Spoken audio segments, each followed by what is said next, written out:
आज अंमली पदार्थ विरोधी दिनानिमित्त विविध संघटनांकडून पुण्यात ठिकठिकाणी जनजागृती मोहीम राबवण्यात येते। गेल्या काही दिवसांपासून पुण्यातील तरुणाई ड्रगच्या विळख्यात अडकताना दिसत असून ललित पाटील प्रकरण ते L3 या पब मधील मुले ड्रग्ज घेतानाचा व्हायरल व्हिडिओ अशा अनेक केसेस समोर आल्यात।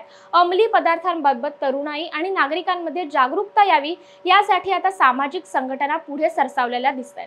पतित पावन संघटनेने आज गुडलक चौकात अंमली पदार्थांचा अनोख्या पद्धतीने निषेध नोंदवत रावण रूपी अंमली पदार्थांच्या बॅनरचे दहन केले। आज अंमली पदार्थ विरोधी दिन आहे आणि त्याचंच औचित्य साधून पतित पावन संघटनेने हे आंदोलन केलं होतं। आपण त्याच्या प्रतिक्रिया जाणून घेऊया।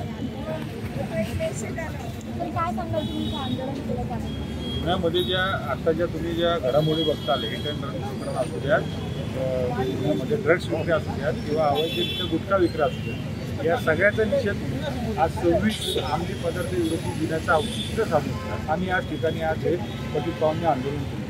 आपला राजा नागडा आहे हे दाखवायची वेळ ही आज आम्ही करून दाखवली आहे आणि हे दाखवायची वेळ पुणेकरांना आली आहे। प्रत्येक पुणेकर विचारतो की आपलं हे पुणे नक्की काय, हे सुसंस्कृत पुणे, सांस्कृतिक पुणे, जगाच्या पाठीवर विद्येचं माहेरघर असलेलं पुणे, या पुण्यात नक्की नेमकं चालले काय हा एक प्रश्न आहे। दुसरीकडे पुण्यातील आनंदवन व्यसनमुक्ती केंद्राच्या वतीने फर्ग्युसन कॉलेज समोर अंमली पदार्थ विरोधात स्वाक्षरी मोहीम राबवण्यात आली। या मोहिमेला तरुणांचा मोठा पाठिंबा मिळाल्याचं पाहायला मिळालं। यावेळी आनंदवन व्यसनमुक्ती केंद्राच्या प्रमुखांनी या मोहिमेमागची आपली भूमिका माध्यमांसमोर स्पष्ट केली आहे। 24 जून हा जागतिक अंमली पदार्थ सेवन व अवैध वाहतूक विरोधी दिन आहे। या निमित्तानं UNODC United nation office on drugs and crime यांच्याकडून एक थीम येते। तर यावर्षीची जी थीम आहे ती यूथ वर आधारित आहे, से नो टू ड्रग्ज म्हणून। आणि नेमकं आत्ता ज्या घटना घडत आहे पुण्यामध्ये, पुणे हे विद्येचं माहेरघर आहे की व्यसनांचं, असा प्रश्न आता सर्वसामान्यांना पडायला लागलेला आहे।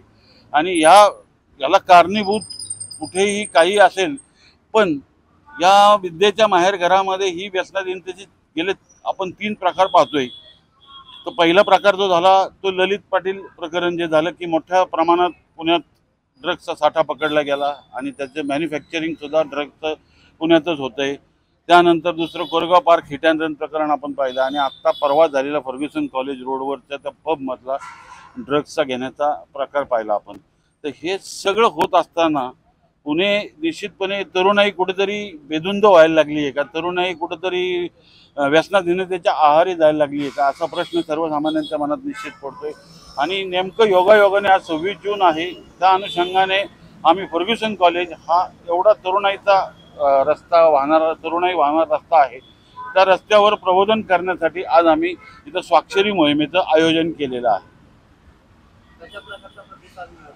चांगल्या प्रकारचा प्रतिसाद तरुणांकडून येतोय। बेसिकली अजून जनजागृती आणि प्रबोधन यामध्ये वाढवलं पाहिजे।